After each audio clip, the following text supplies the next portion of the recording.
ಸೌಹಾರ್ದತೆ ಕಾಪಾಡುವುದರ ಜೊತೆಗೆ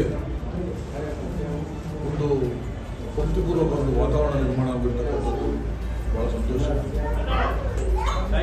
ದೇವರ ಈ ಒಂದು ಪೂಜಾ ಕೈಂಕರ್ಯಗಳು ನಿರಂತರವಾಗಿ ನಡೀಬೇಕು. ಜನಸಾಮಾನ್ಯರು ನೆಮ್ಮದಿ ಮತ್ತು ಶಾಂತಿಯಿಂದ ಬದುಕುವ ನಿಟ್ಟಿನಲ್ಲಿ ದೇವರ ಆಶೀರ್ವಾದ ನಮಗೆಲ್ಲರಿಗೂ ಬೇಕು. ಆ ನಿಟ್ಟಿನಲ್ಲಿ ಇನ್ನು ಪ್ರಧಾನ ಅರ್ಚಕರಾದ ಶ್ರೀಕಾಂತಾಚಾರ್ಯ ನಿರಂತರವಾದ ಶ್ರಮ ಜನಕ್ಕೆ ಒಳಿತಾಗಲಿ, ಲೋಕ ಕಲ್ಯಾಣಕ್ಕಾಗಿ ಮಾಡ್ತಕ್ಕಂಥ ಇಂಥ ಪೂಜಾ ಕಾರ್ಯಗಳು ಹಲವಾರು ನಡೀಬೇಕು. ಹಾಗಾಗಿ ಜನರು ಕೂಡ ಸಾವಿರಾರು ಸಂಖ್ಯೆಯಲ್ಲಿ ಪೂಜೆಯಲ್ಲಿ ಪಾಲ್ಗೊಳ್ಳುತ್ತಿದ್ದಾರೆ.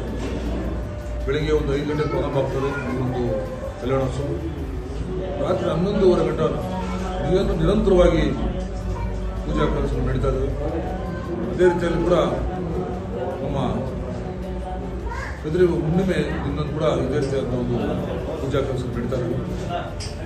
ಹಾಗಾಗಿ ನನ್ನ ಭಕ್ತೇಶ್ವರ ಮಹೇಶಲ್ಲಿ ಮನವಿ ಮಾಡ್ತೇನೆ, ತಾವುಗಳು ಒಮ್ಮೆಯಾದರೂ ಕೂಡ ಈ ದೇವಾಲಯಕ್ಕೆ ಭೇಟಿ ನೀಡಿ ಆ ಒಂದು ವಿಶೇಷ ದೇವರ ದರ್ಶನ ಪಡೆದು ದೇವರ ಆಶೀರ್ವಾದಕ್ಕೆ ಪಾತ್ರರಾಗಬೇಕು, ದೇವರ ಕೃಪೆ ಪಾತ್ರರಾಗಬೇಕು ಅಂತೇಳಿ ಮನವಿ ಮಾಡ್ತೇನೆ.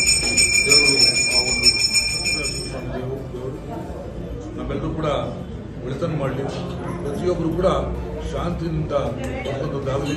ಆ ನಿಟ್ಟಿನಲ್ಲಿ ದೇವರಲ್ಲಿ ಪ್ರಾರ್ಥನೆ ಮಾಡ್ತೀನಿ. ಸರ್ವೇ ಜನ ಸುಖಿನೋ ಅಂತ ಹೇಳ್ತಾ ಮತ್ತೊಮ್ಮೆ ಎಲ್ಲರಿಗೂ ಶುಭವಾಗಲಿ. ನಮಸ್ಕಾರ.